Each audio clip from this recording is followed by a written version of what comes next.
The story that I will be sharing to you tonight is entitled Do You Know Me? And this story is about cheating or pagpanikas.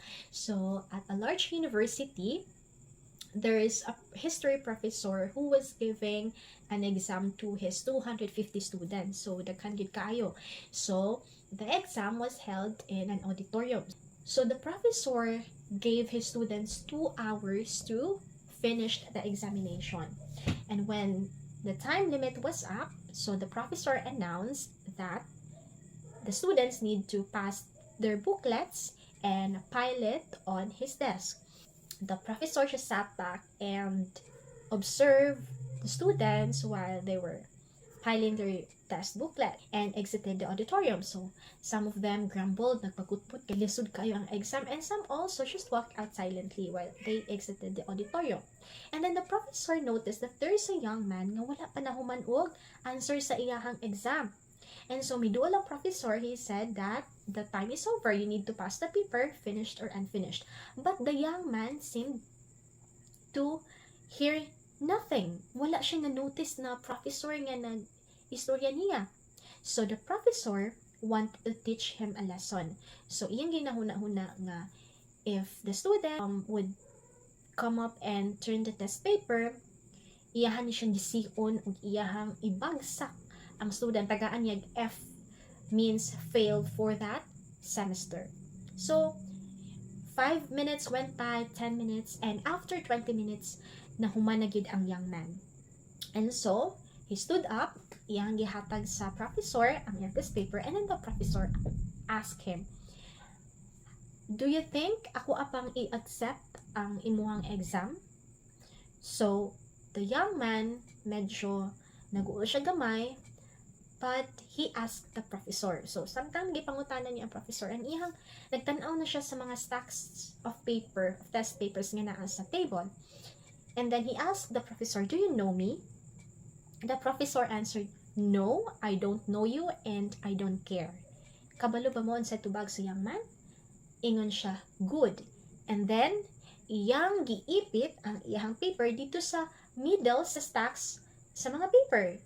So, tungod kay wala nakabalo ang professor kung kinsa siya, so ang iyahang papel na apil dito sa mga gipangpasa. So, where do we take it from here? Unsa atong makuha nga lesson from this story? You know, sometimes or there are times that it pays to be anonymous. Sometimes makaingon ta nga, ay, wala bitay nakailan ako. Okay na nga buhaton kani sa in our little ways, magpataka og labay og basura because ay wala bitay nakaila sa ako ug dili lang man ako ang nagalabay dinhiya, daghan pa man. So ako jud ang siguraduon nila point out nga ako naglabay sa basura, dili siguro.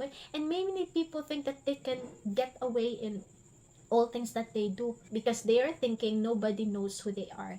And many people think they can get away with sin.